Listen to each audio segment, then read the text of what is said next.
Yo, so anyways, Conspiracy Divers, episode 2.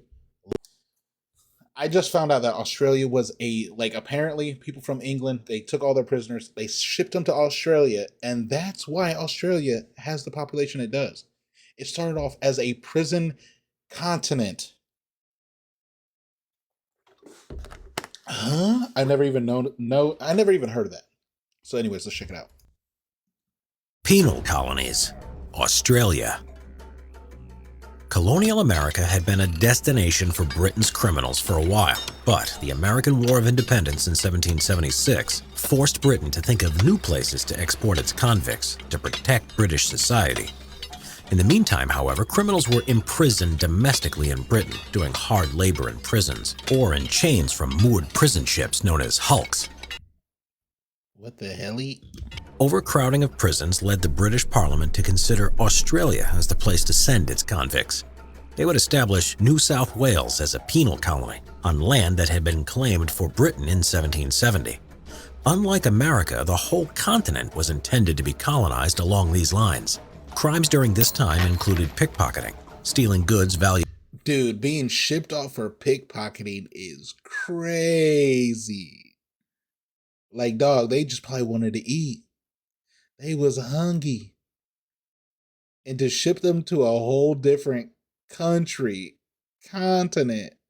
for pickpocketing is insane, dude. At 5 shillings or more, burglary.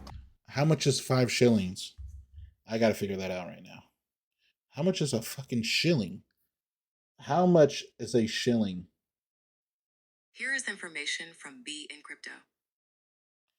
A shilling is 5 shillings is 20. What the hell? About 27 cents? Is that even? Is 1/20th of a pound? Well, I don't know how much a fucking pound is. 1 shilling is divided into 12 pennies. 1 penny is divided into 2 half pennies or 4 farthings. Nigga, huh? What is even that? Forging and rioting. Even pinching a handkerchief was deemed a transportable offense. The offer for offenders was exile to a penal colony or death. The first fleet arrived at Botany Bay, New South Wales, Australia on January 20th, 1788, carrying over 700 convicts, as well as... I like how these motherfuckers, it's... Whoever did the animation, it's like straight out of South Park, by the way. Like, these are like straight up South Park characters, dude. What? Their families and over 500 Marines and officers. The penal colony was then established at Port Jackson at Sydney Cove. More penal colonies were established afterwards across Australia in the 19th century. Once the convicts arrived, the governor separated and sorted them into gangs based on their skills. Skilled convicts, such as carpenters. What the fuck? So this is like a hood Olympics? Like, what is going on? So they're like, yo, man, you pickpocket my homeboy. While back, you pretty good. You should be picking up sticks, motherfucker. Blacksmiths and stonemasons could be used for government works programs such as building roads, bridges, courthouses. Damn. That's crazy. So they literally were building civilization. Like, could you imagine doing like some petty... I don't even know what pinching a handkerchief could even mean. Like, what does that even mean? But anyways, to do hard labor like this for that? Oh, nah. Hospitals or working on government farms. Unskilled convicts would be assigned to laboring work such as gathering and burning seashells to create lime mortar or breaking rocks into gravel for the construction projects. Free settlers, people who had voluntarily settled in Australia, and convicts that had done their time also picked such convicts they wanted to work for them as servants. What the hell? The slave became the slave owner? This is wild shit, dude. Like, I'm literally actually like mind blown. I've never heard of this until someone brought it up. And now I'm learning. Like, what the fuck? This is crazy work. What? Servants. How did I not learn this in school? Women made up 15% of the convict population and were employed as domestic servants to the officers, or worked in the female factories where they made clothes or did hard labor at the washtubs. Many women married quickly, as male free settlers were often looking for a wife. At first, convicts wore their own clothing, but as more free settlers started to arrive, there was a necessity for a uniform to distinguish the innocent from convicts. From the early 1800s, a party-colored uniform was introduced. A fucking clown outfit. Wow. Okay. This yellow and black uniform resembled the costumes worn by court jesters in the medieval period, which was designed to humiliate the convicts. The broad arrows showed that the clothing in the convict was government property. Motherfucker, black and yellow, black and yellow, black and yellow. Oh my god, what the hell? Discipline was harshly enforced by the military guards. Flogging, heavy ankle irons or chains, the treadmill, and solitary confinement in dark, dumb cells all served as punishments for prisoners who were late. You know, it's crazy. So treadmilling was a like, how do you say it? How the fuck do you say it? Treadmilling was a punishment.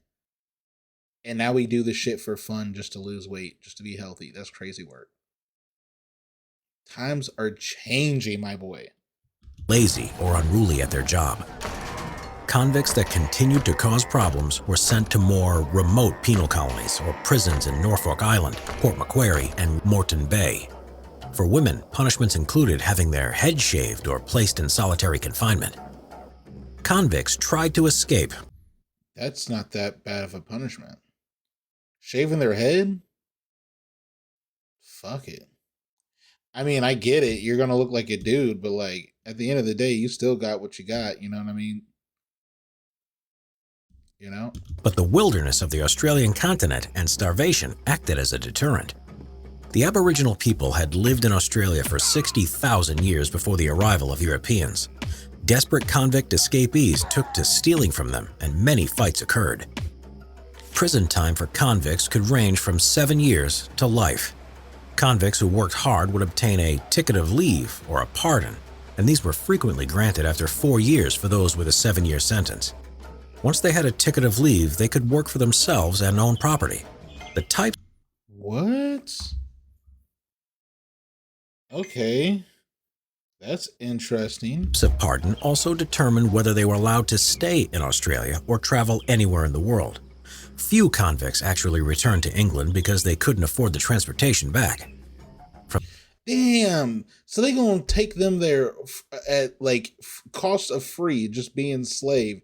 But then, like, they had to pay for their way back to Great Britain, dude. That's crazy. From 1788 to 1868, it's estimated that around 165,000 convicts were transported by the British government to various penal colonies in Australia. How much?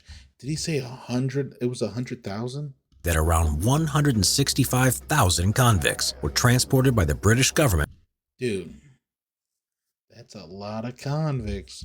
to various penal colonies. That's a lot of people. But dude, imagine the mistake of people. At this point, you know what I'm like, and this sounds crazy. I bet you there's people that actually did nothing wrong, but were accused of certain crimes just because they needed the manpower to go and build stuff there. I'm on to you, motherfucker. Is in Australia. Gold in 1850s hugely impacted the influx of migrants. By this time, a lot of free prisoners also called Australia their home, as every freed prisoner was entitled to at least 12 hectares of land. What? Dude, so they went to prison and they got free land out of it?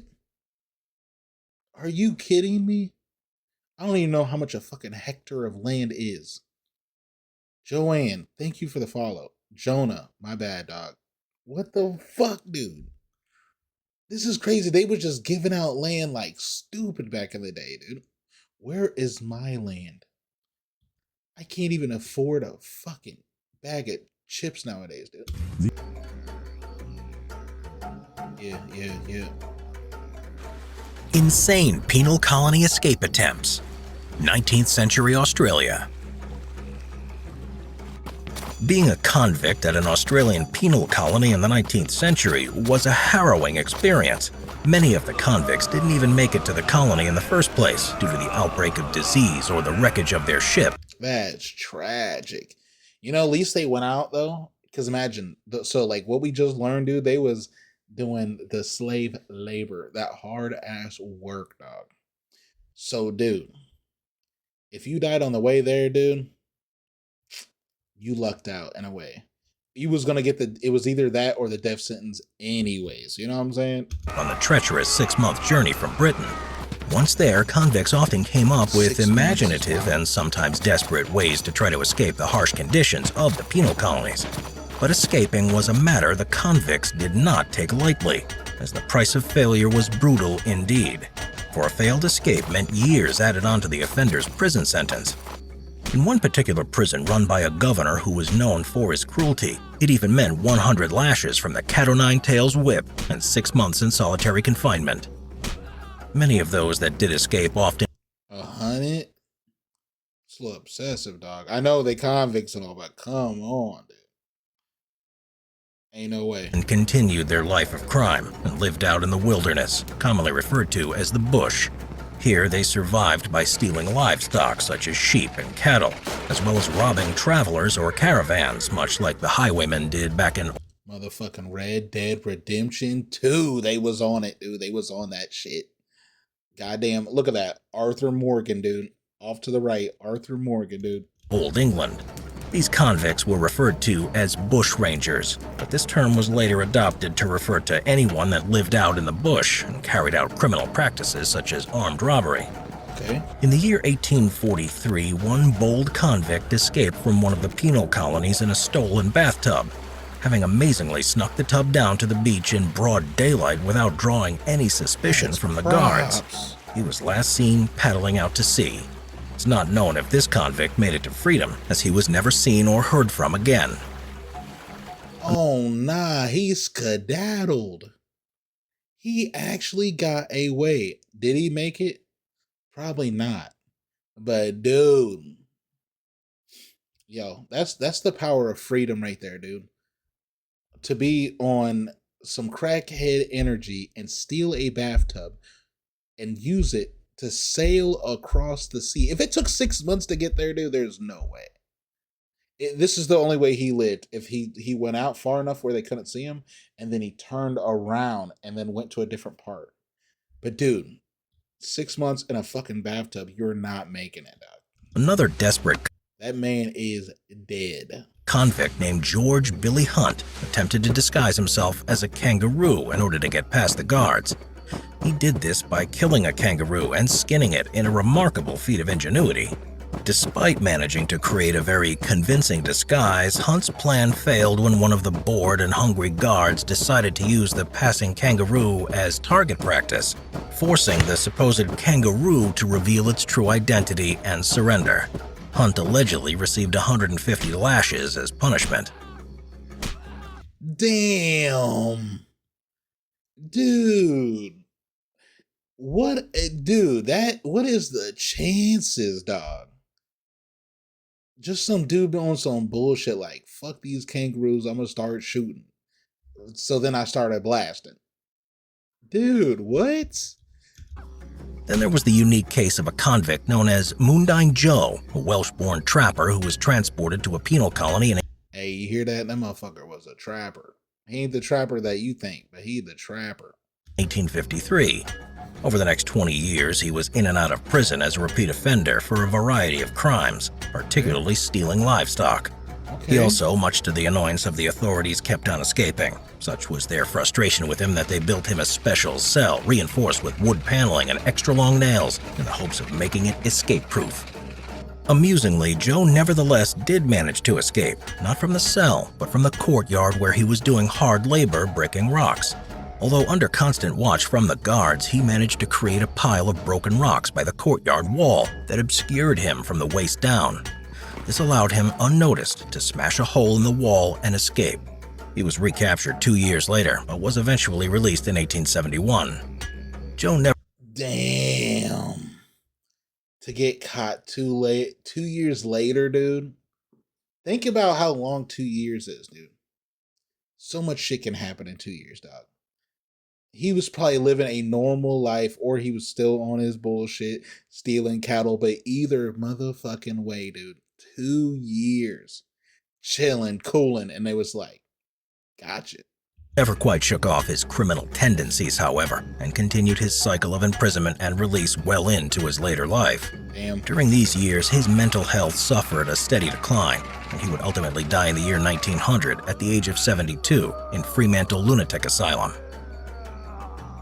Next is the case of Frederick Wordsworth Ward, a convicted horse thief who was sent to Cockatoo Island Penal Colony. Cockatoo Island could best be compared to what we would consider a maximum security prison today. In fact, it bore a particular similarity to Alcatraz on the basis of its location amidst the perilous straits of Sydney Harbor.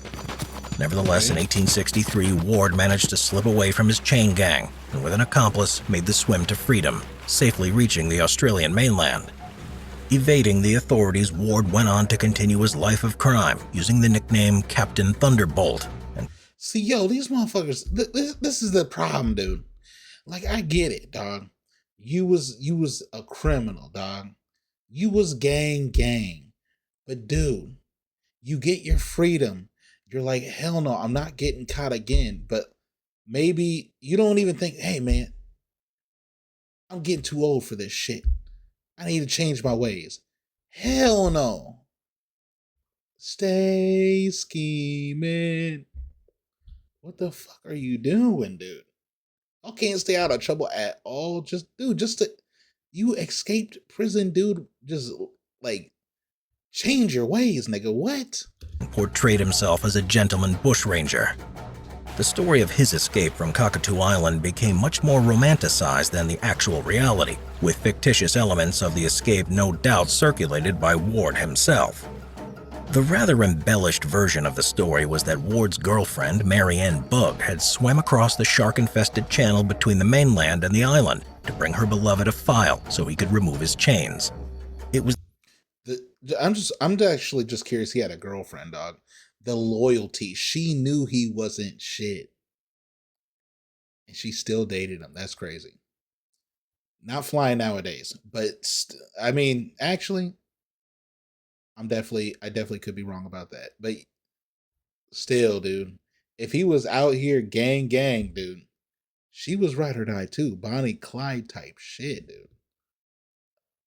What? It was then said that the pair swam back across the channel and escaped into the bush to live a life of crime together.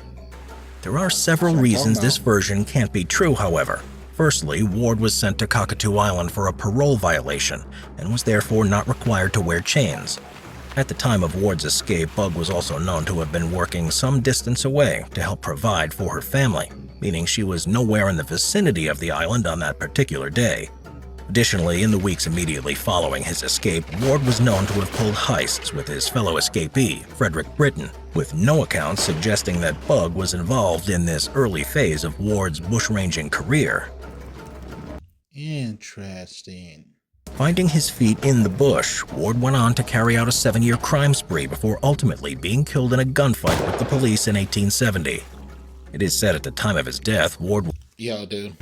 Back in the day, dude, they didn't give a fuck, dude. You was either about it or not. A lot of these motherfuckers nowadays that play gangster and shit, nah. Nothing compared to the motherfuckers back in the OGs? We talking about the OGs, dude? Those were the real YNs, dog. Was too drunk to even shoot straight, having grown particularly fond of Australian inns during the latter years of his life. Even over a century later, and a callback to Australia's formative years, convicts are still breaking out of prison in the most imaginative and determined of ways. One such incident occurred in the year 1999, when a career criminal named John Killick was broken out of a high-security prison by his Russian girlfriend, Lucy Dudko, in a hijacked helicopter. There is no way. There's no way. I don't even know how hard it is to fly a fucking plane. I can only imagine. And I bet you it was a lot easier to fly one back in the day because it doesn't have all the fucking buttons that we have nowadays. But I'm telling you, they didn't hijack a fucking helicopter. There's no way. Been lifted from the Silverwater jail exercise yard, Killick managed to remain on the run with Dudko for 45 days before being captured. Time out. What year was this? By his Russian girlfriend, Lucy Dudko, 89, when a career's convicts are still breaking out of prison in the most imaginative and determined of ways. One such incident occurred in the year 1999, when a 1999. Okay, that wasn't that long ago. That was not that long ago. It was long ago, but it wasn't that long ago. Career criminal named John Killick was broken out of a high-security prison by his Russian girlfriend, Lucy Dudko, in a hijacked helicopter. Having been lifted from the Silverwater jail exercise yard, Killick managed to remain on the run with Dudko for 45 days before being captured, in what was truly a bizarre episode of Australian criminal history.